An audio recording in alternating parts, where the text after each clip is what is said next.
With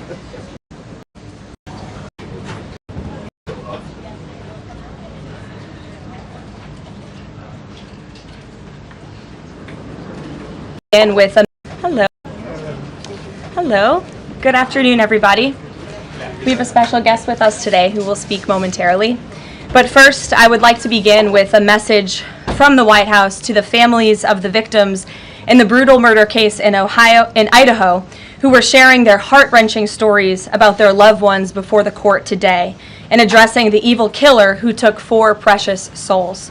We are so sorry for the grief and the pain you have experienced at the hands of such a vicious and evil killer. Our nation grieves with you, and we will never forget the precious souls who were lost in this horrific act of evil.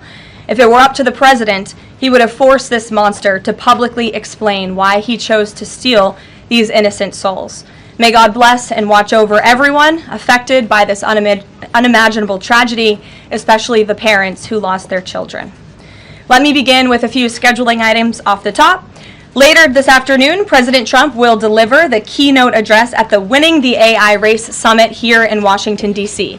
President Trump believes it is non-negotiable that the United States wins the AI race, which is why today, President Trump will announce a bold and comprehensive AI action plan to sustain and enhance America's global AI dominance. Under President Trump's leadership, our country will lead the world in AI to secure a brighter future for all Americans, massively grow our economy, and protect our national security. The president will also sign 3 executive orders at the event this afternoon. On Friday morning, President Trump will travel to Scotland for a working visit that will include a bilateral meeting with Prime Minister Starmer to refine the historic U.S.-UK trade deal. On the topic of trade, yesterday, President Trump accomplished something no other president has ever achieved. The president secured and announced 3 major trade deals with the Philippines, Indonesia, and Japan, all in one day. President Trump is finally putting a stop to our country getting ripped off.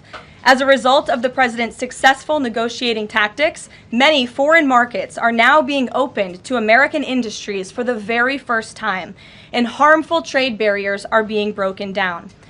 Thanks to President Trump, these countries around the world are agreeing to open their markets to American-made products and goods for the first time, which will lead to a boom in sales and profits for American businesses right here at home.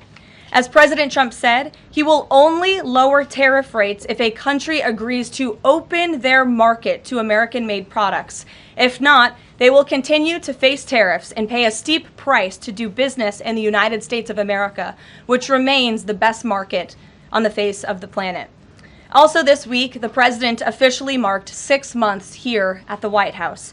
He made big promises to the American people on the campaign trail last year, and he has unquestionably delivered on those promises in record time. The president has defeated the Biden inflation crisis to make America affordable again. Core inflation is currently at its lowest level in 4 years, and prices for everyday goods are falling. The president's pro-growth policies have fueled massive job growth across our country. Since the president has taken office, our economy has added nearly 700,000 new jobs, with native-born American workers accounting for all job gains. The president has put the economic needs of families and of workers first. He signed the largest tax cuts for the middle class in American history, including no tax on tips, overtime, and Social Security. We have also seen the president unquestionably deliver on his promise to secure our southern border. He has ended Biden's illegal alien invasion, and for 2 months in a row, 0 illegal aliens were released into our country. The president has also, as you all know, initiated the largest mass deportation campaign in American history. The president has also restored law and order to make America safe again, another campaign promise he vowed to the American public. The United States of America is currently on track for its lowest murder rate on record, following this shift from the last administration to the Trump administration. The president has also ended Joe Biden's reckless war on American energy. U.S. oil and natural gas production are now surging, and summer gas prices reached their lowest level since 2021. The president has also rebuilt our military, another campaign promise. He just signed the largest military investment in decades to modernize our armed forces with cutting-edge technology to replenish our stockpiles and provide American troops with the best equipment in the world. The U.S. Army, Navy, Air Force, and Space Force have all reached their recruitment goals months in advance. The president has restored America's standing on the world stage, brought back peace through strength, and brokered numerous peace agreements to end wars. Again, all of this in just 6 months. He obliterated Iran's nuclear program to end the war between Israel and Iran, got NATO members to raise their defense spending to 5% of GDP, and secured a ceasefire between India and Pakistan, as well as brokering a historic agreement between Rwanda and the Democratic Republic of the Congo. The president has already received 3 different Nobel Peace Prize nominations for his peacemaking efforts. Again, all of this progress, all of these accomplishments have occurred in just 6 months. We are truly just getting started, and we look forward to working with all of you for the next 3.5 years. On another matter, over the past few days, Director of National Intelligence Tulsi Gabbard has unveiled shocking new evidence that former President Barack Obama and top aides in the Obama administration conspired to subvert President Trump's 2016 election victory and undermine the democratic will of the American people. While publicly pretending to engage in a peaceful transfer of power, in private, former President Obama went to great and nefarious lengths to try to sow discord among the public and sabotage his successor, President Trump. The new evidence released by the Director of National Intelligence, who is here with me today, confirms that the Obama administration manufactured politicized intelligence, which was later used as the justification for baseless smears against President Trump in an effort to try to delegitimize his victory before he even took the oath of office. The truth is that President Trump never had anything to do with Russia, and the Russia collusion hoax was a massive fraud perpetuated on the American people from the very beginning. And the worst part of this is Obama knew that truth, and so did all of the other corrupt officials involved in this scam, including former CIA Director John Brennan, former Director of National Intelligence James Clapper, former FBI Director James Comey, former Deputy Director Andrew McCabe, and many others. Director of National Intelligence Gabbard's report further confirms what we already knew. There was no collusion, no corruption, except on the part of Barack Obama and the weaponized intelligence agencies at the time. The Russia hoax was a blatant lie, all ginned up by Democrat political operatives that were signed off on by then President Obama and leaked to the news media to launch a years-long witch hunt against President Trump and his first administration. Allies of the president, including his own son, Donald Trump Jr., were disgustingly smeared as Russian assets, and some even had their lives destroyed because of this vicious lie. The president's first 2 years in office had this fake distraction hanging over it, and endless resources, time, and political capital were spent having to debunk these lies from the highest levels of our government. Now, nearly 10 years later, thanks to the declassification of documents by Director Gabbard, the truth has finally come to light. And this truth vindicates President Trump, his family, and his many allies and associates who were smeared with defamatory lies.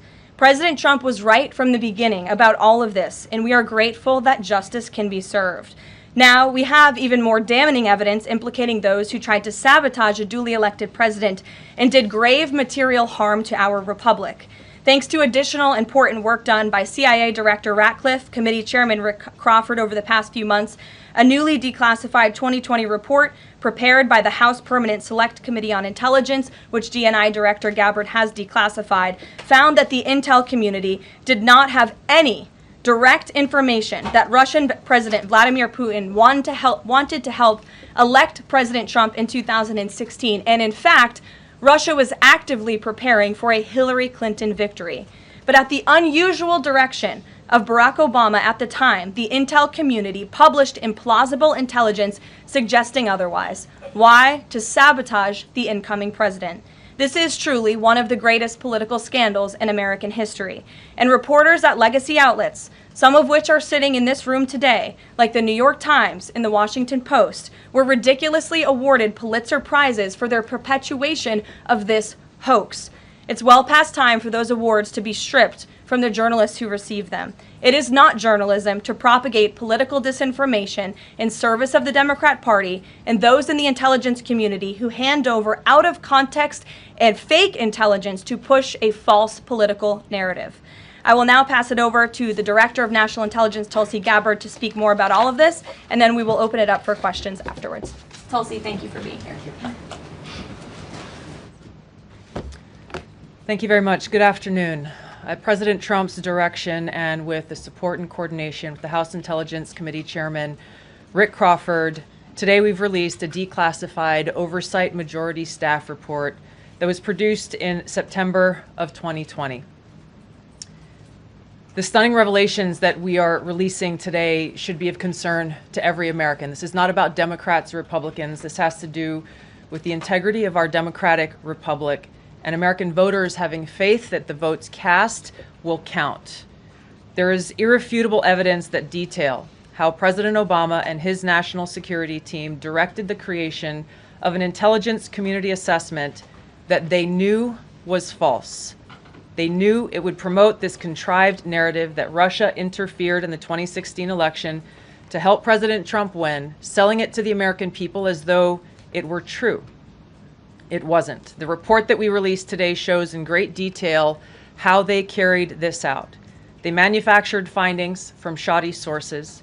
They suppressed evidence and credible intelligence that disproved their false claims. They disobeyed traditional tradecraft intelligence community standards and withheld the truth from the American people. In doing so, they conspired to subvert the will of the American people who elected Donald Trump in that election in November of 2016. They worked with their partners in the media to promote this lie, ultimately to undermine the legitimacy of President Trump and launching what would be a years-long coup against him and his administration. We're here today because the American people deserve the truth, they deserve accountability, and they deserve justice. The records that we released on Friday that were ODNI records, Senator Chuck Grassley's release on Monday of what is known as the Clinton Annex, which was an appendix to the Department of Justice Office of Inspector General's 2018 report, as well as the House Intelligence Committee's majority oversight report that we're releasing today, all come back to and confirm the same report.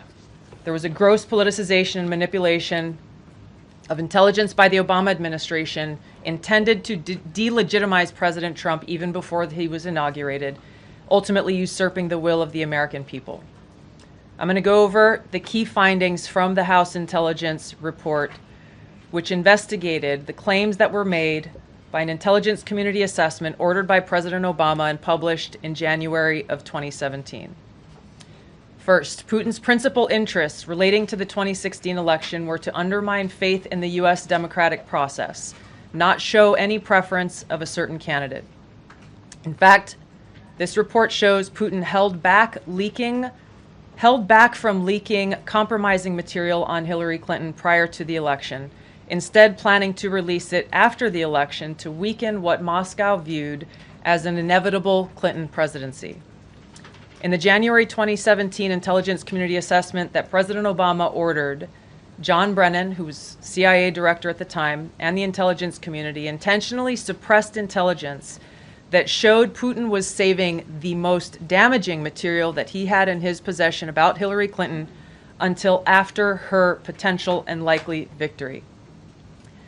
The report goes into great detail about the information that Russia and Putin had on Hillary Clinton, which included possible criminal acts like secret meetings with multiple named U.S. religious organizations in which State Department officials offered, in exchange for supporting Secretary Clinton's campaign for the presidency, significant increases in financing from the State Department.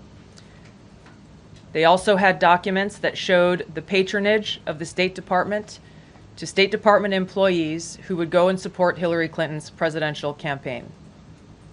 There were high-level DNC emails that detailed evidence of Hillary's, quote, psycho-emotional problems, uncontrolled fits of anger, aggression, and cheerfulness, and that then Secretary Clinton was allegedly on a daily regimen of heavy tranquilizers.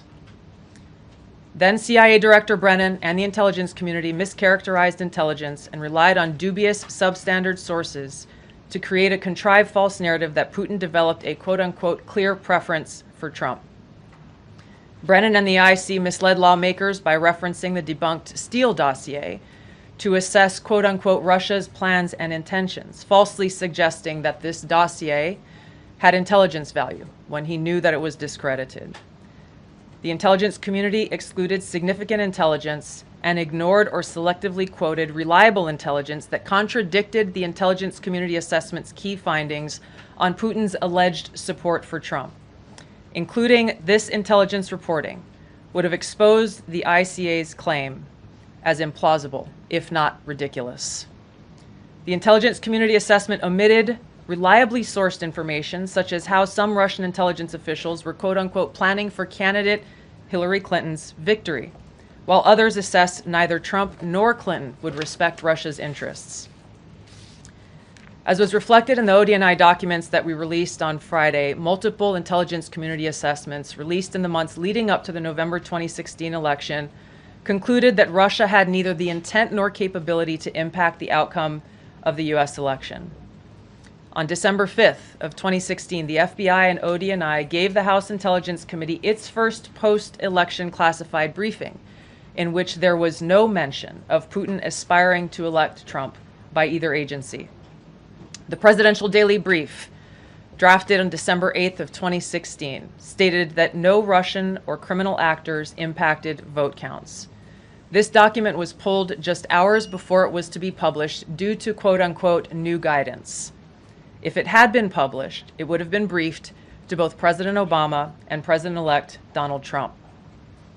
On December 9th, 2016, a National Security Council meeting was called to gather President Obama's senior national security officials, which included CIA Director Brennan, then Obama DNI James Clapper, Susan Rice, and others. Following that secret meeting, DNI Clapper's assistant sent an email to the intelligence community with the subject line, POTUS tasking on Russia election meddling, tasking ODNI leaders to create a new assessment per the president's request. The House Intelligence Committee oversight report that we released today reveals that, quote, unlike routine intelligence community analysis, the intelligence community assessment was a high-profile product ordered by the president, President Obama. It directed senior intelligence community agency heads and created an intelligence community assessment limited to just 5 analysts using one principal drafter. This is not something that occurs in the normal path of producing an intelligence community assessment that reflects the views across the intelligence community. The production of this intelligence community assessment was subject to unusual directives directly from the president and senior political appointees, especially the former director of the CIA, John Brennan.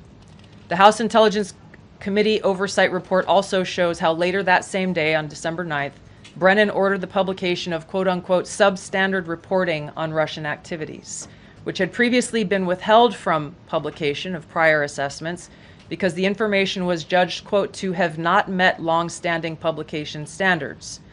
Some of the information later used in the Obama-ordered assessment over the objections of veteran CIA officers was, quote-unquote, unclear or from unknown sources.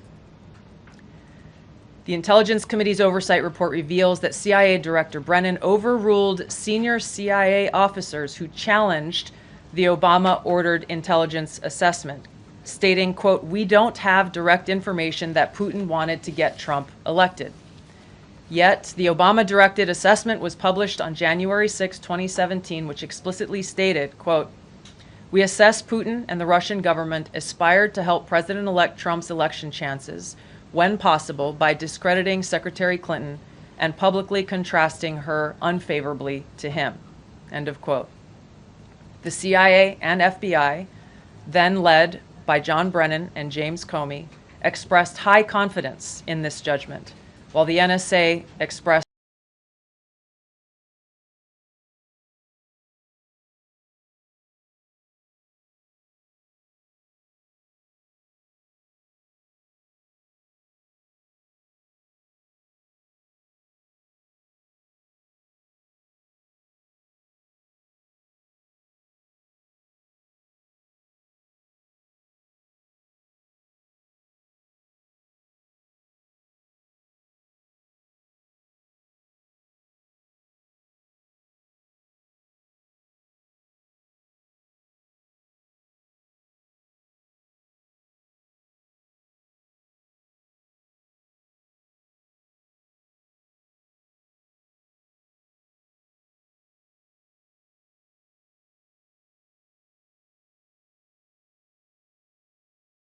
They repeated the contrived narrative that was created in this January 2017 intelligence community assessment with high confidence as though it were fact.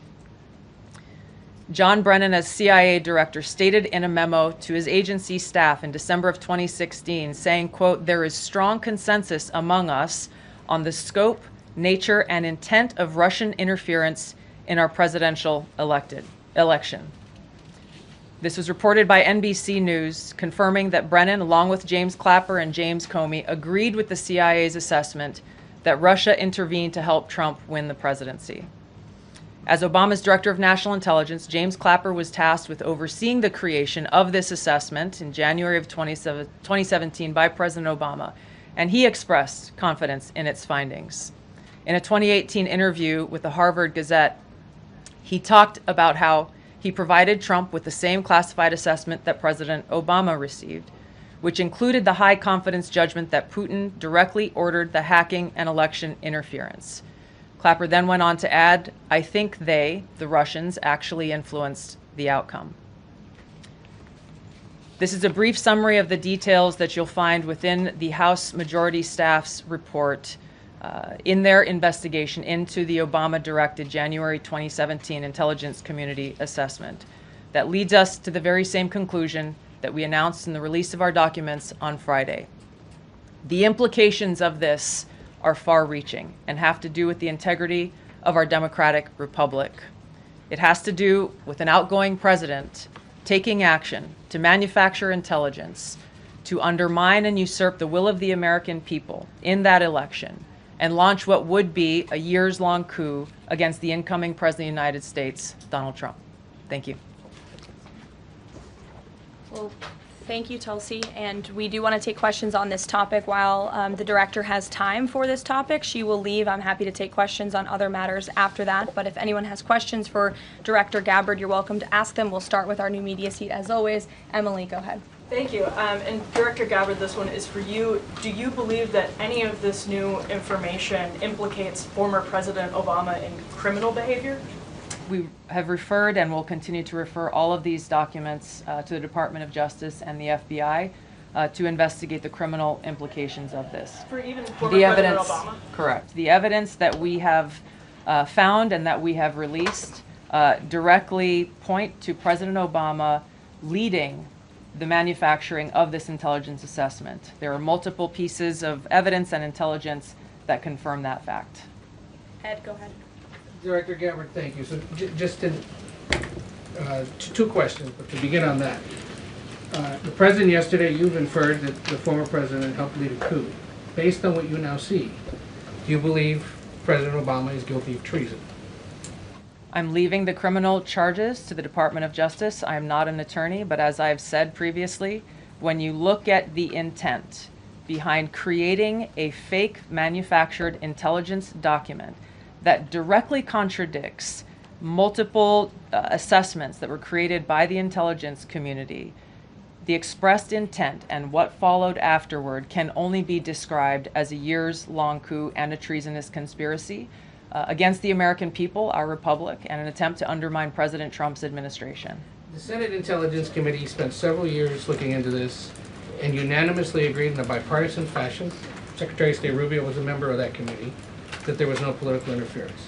There was a years-long Justice Department investigation into this as well that also concluded no political interference. So help us, from a 50,000-foot level, explain, what do you now have that refutes those two conclusions? I will encourage you, in my role as the Director of National Intelligence, my job, again, as I said when I came into this role, was to make sure that we are telling the truth to the American people and that we are ensuring that the intelligence community is not being politicized. So I'm not asking you to take my word for it. I'm asking you in the media to conduct honest journalism and the American people to see for yourself in the documents that we've released now, close to 200 pages, that point in multiple references, multiple examples, to include comments that have been made by senior intelligence professionals, who are some still working within these agencies today, that confirm the conclusions that we have drawn, that President Obama directed an intelligence community assessment to be created to further this contrived false narrative that ultimately led to a years-long coup to try to undermine President Trump's presidency. And it's your belief John, that go those ahead. two previous investigations missed that or covered it up? I'm telling you to look at the evidence. Look at the evidence, and you will know the truth. John. Thanks, Caroline. Thanks, Director Gabbard. You declassified these documents, if I'm not mistaken, Friday of last week, correct? We released them on Friday of last week, the first tranche, yes. This isn't the first time that President Trump has been president of the United States. He was president from 2017 to 2021. Couldn't the prior DNI under President Trump have declassified these documents? And why didn't that DNI do that at that time? I can't speak to what happened there. There were several DNIs under the first Trump administration. President Trump faced many challenges from those who were working in the government who sought to undermine his presidency. That's been clearly detailed. What I can speak to is the fact that this was one of the first things that we started to investigate here within this Trump administration and have released the results upon the conclusion of our investigation. And then my second question has to do with what intelligence agencies around the world have said about Russia, that they have tried to influence elections in the United States, in France, in Germany, in the UK. Do you disagree with that? Do you believe that Russia is a bad actor as it relates to trying to influence elections? I'll point back to the intelligence that President Trump has ordered declassified, that we have declassified and released, that the intelligence reflects Russia's motives were to try to sow discord and chaos within the U.S. election, which is a clear distinction from showing a preference for or against a specific candidate, which is what the Obama manufactured intelligence document alleges, that Russia preferred Donald Trump and tried to help Donald Trump get elected. Again, going back to the most important point here, with the intent to undermine the legitimacy of President Trump's election and therefore subvert the will of the American people who chose to send him to the White House. Reagan. Thanks, Caroline. Director Gabbard, Reagan Reese with the Daily Caller. You laid out that the documents revealed that the Obama administration did not publish a December 2016 presidential daily briefing that demonstrated that Russia did not steal the election. Trump was receiving these briefings at the time because he was president-elect. Are you of the view that that information was kept out of the briefing because then President-elect Donald Trump would have seen it? I don't have any documents that speak to exactly what the new guidance was that was given as the reason for pulling that document, which, by the way, still has never been published until we released it last week, Friday. One could assume that they didn't want President Trump to see a document that came from the intelligence community that would contradict the Russia hoax narrative that began through the Hillary Clinton campaign with the Steele dossier. One more. Maybe either for you or Caroline. The president said yesterday that Obama committed treason. Do you or the White House believe that the Supreme Court's immunity decision protects Obama from prosecution? Look, I can speak to the president's feelings on this matter. He spoke to all of you yesterday in the Oval Office, but I also spoke to him about this morning. And he wants to see all those who perpetuated this fraud against our country, who betrayed our country and the Constitution, to be thoroughly investigated and held accountable. And it's been 10 years of this. And I would just add, based on everything the director has said and declassified, all of you in this room should go through it and take a look at this report and review the intelligence, because unfortunately that hasn't happened. And many of the people who perpetuated this hoax, Clapper, Andy McCabe, James Comey, and many others, have been hired by major networks in this room to go on television and continue to spew these lies, knowing that they are lies. And if you all recall, just flashback to 2016 and the years after, the entire Trump 1 presidency was embroiled in this scandal that was perpetuated by the Democrat Party. And you had major Democrat Party officials in this city, namely Adam Schiff, Hillary Clinton, Elizabeth Warren, who went on television and told the American people Donald Trump is an asset of Russia. It was a lie. They always knew it.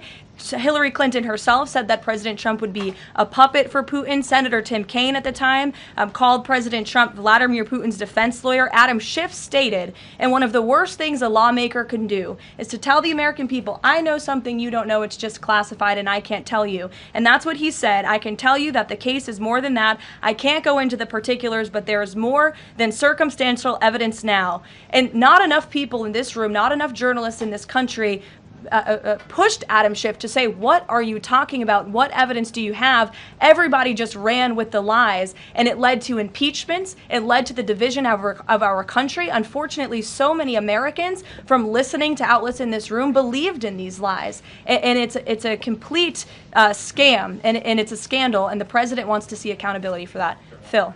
Thank you. Question for Director Gabbard.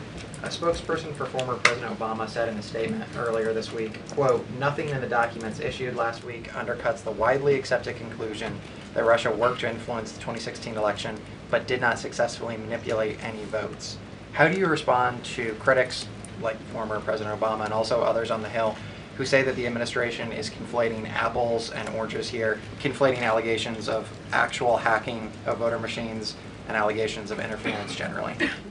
I think it's a disservice to the American people that former President Obama's office and others who are criticizing the transparency that is being delivered by releasing these documents. They are doing a disservice to the American people and trying to deflect away from their culpability in what is a historic scandal and negative action towards the American people and our democratic republic. The answer to that statement can very clearly be found throughout all of the documents that we have released. Again, showing that Russia has took action to try to sow discord in the election, but showed no preference for or against any singular candidate. You've long been an opponent of weaponization in government. How do you respond to criticism that referring Obama administration officials and even potentially the former president is just more weaponization and this is a potential race to the bottom? I think that's a very disrespectful attack on the American people who deserve the truth. They deserve to have faith and trust in the integrity of our democratic republic, which has been undermined by President Obama through his direction of this manufactured fake intelligence document, knowing that it was filled with lies and knowing that it would and could then be used for all of the actions that came after. Karoline, and I would just add, there needs to be accountability for that weaponization, Phil, that we've seen. And no one has been a victim of the weaponized government more than President Trump, not just because of this political scandal. You all recall his house was raided.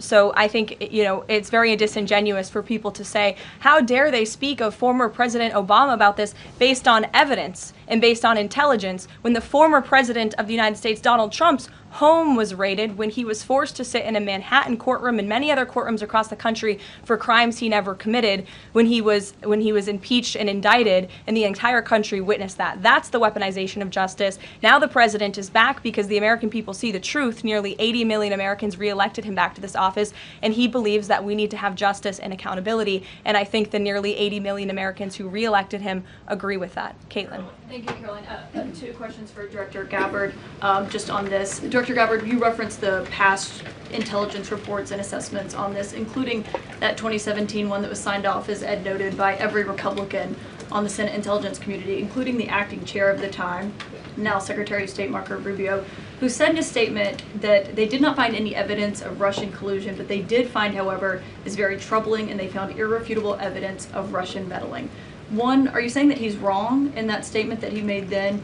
And secondly, what would you say to people who believe that you're only releasing these documents now to improve your standing with the president after he said that your intelligence assessments were wrong?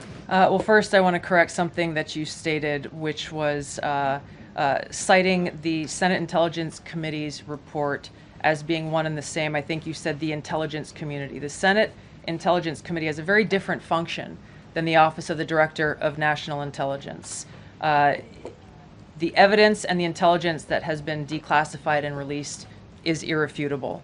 I'm going to let Karoline speak to Secretary Rubio. I'll speak to both questions. First, on Secretary Rubio, he put out a statement in 2020 following that Senate Intelligence Committee report, and he said what they found is troubling. We found irrefutable evidence of Russian meddling, which the Director of National Intelligence just confirmed for all of you, that Russia was trying to sow distrust and chaos. But what's the outrage in this that Secretary Rubio did not say at the time, the Democrats were saying at the time, is the fact that the intelligence community was concocting this narrative that the president colluded with the Russians, that the president's son was holding secret meetings with the Russians, all of these lies that were never true. And he also said at that time, we discovered deeply troubling actions taken by the FBI under Comey, particularly their acceptance and willingness to rely on the Steele dossier without verifying its methodology or sourcing. The Steele dossier that many outlets in this room ran as the gospel truth, and it was cooked up and paid for by the Clinton campaign. As for your second question, Caitlin, I think, who is saying that she would release this to try to boost her standing with the president? Who has said that? Well, the president has publicly undermined her when it came to Iran. He said she was wrong. He told me that she didn't know what she was talking about. That was on Air Force One on camera. The only people who are suggesting that the Director of National Intelligence would release evidence to try to boost her standing with the president are the people in this room who constantly try to sow distrust and chaos amongst the president's cabinet, and it is not working. I will just answer your question directly. I am with the President of the United States every day. He has the utmost confidence in Director Gabbard. He always has. He continues to, and that is true of his entire cabinet, who is all working as one team to deliver on the promises this president made. Does anyone else have questions for Director Gabbard? And then we'll turn it over to a couple other questions. Christian, go ahead. Yeah, thank you. Director Gabbard, two follow-ups on questions that have been asked. You mentioned the previous DNIs during the president's first term. One of them reports to you right now, if I'm not mistaken, John Ratcliffe.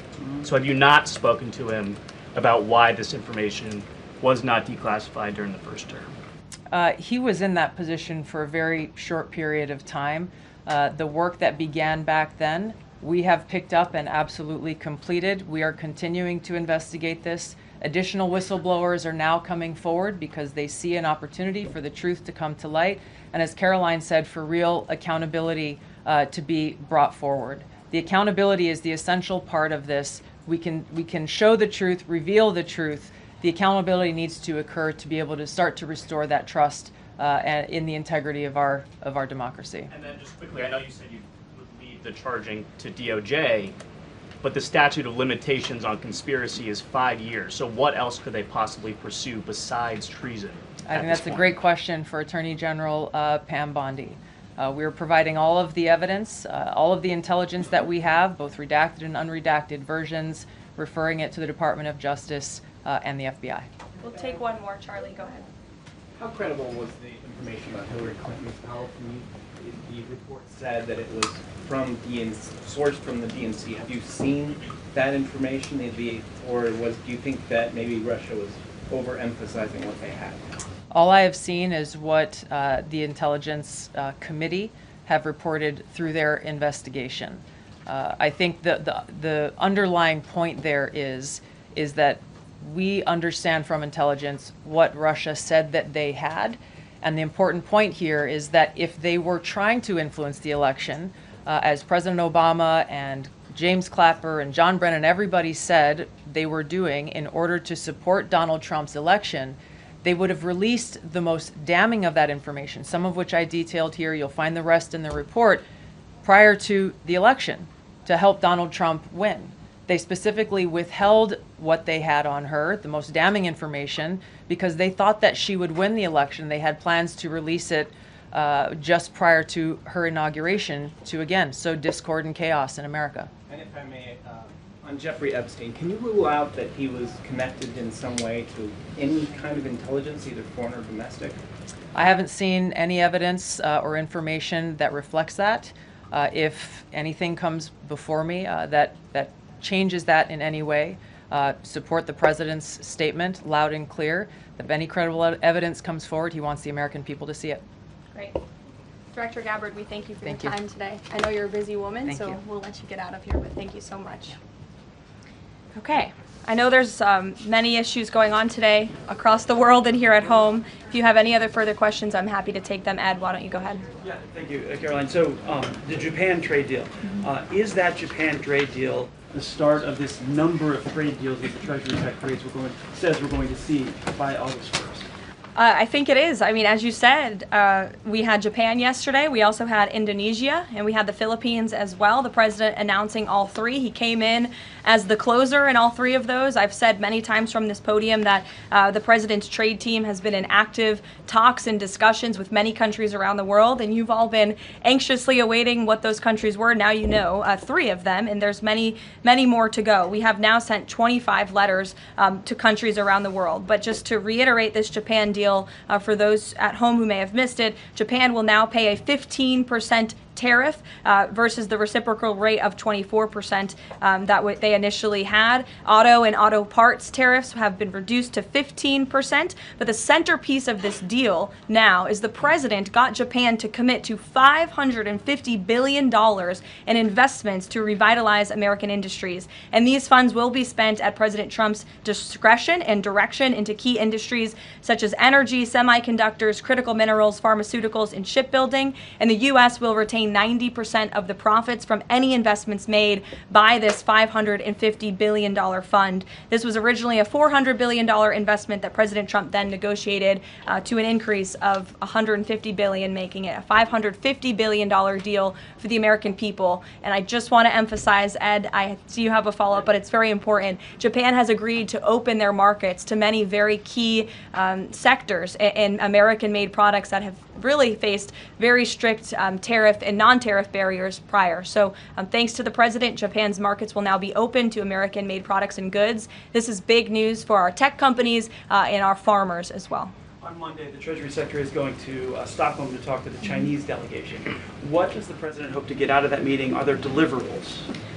I won't speak to any deliverables or set expectations. I'll let the Secretary of Treasury do that. But I did speak to him yesterday about his upcoming trip, and he looks forward to continuing discussions with his Chinese counterparts. The president has ensured that we have a good continuing working relationship with China that benefits the United States. And so the Secretary of Treasury will be obviously discussing those key matters, but I'll let him set the expectations. One more, if I may. Sure. Given what the DNI just said and laid out, does President Trump believe that President Obama should go to jail for something? Look, the president believes that this matter needs to be thoroughly investigated, and anyone convicted of crimes should be held accountable in this country. Go ahead. Special Envoy Wickoff is headed overseas again. Good to see you, Olivia. Good to I haven't see seen you since the campaign trip. Yeah, it's good to see you.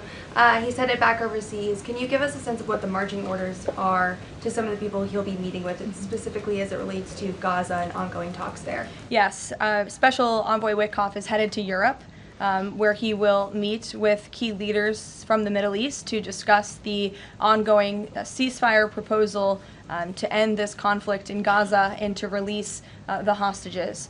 These are very sensitive negotiations that are currently taking place. I spoke to Special Envoy Wickoff last night about them. I will let him speak further on the matter, but the President and Special Envoy Wickoff has made the administration's goals clear. We want this ceasefire to happen as soon as possible, and we want these hostages to be released. Go ahead.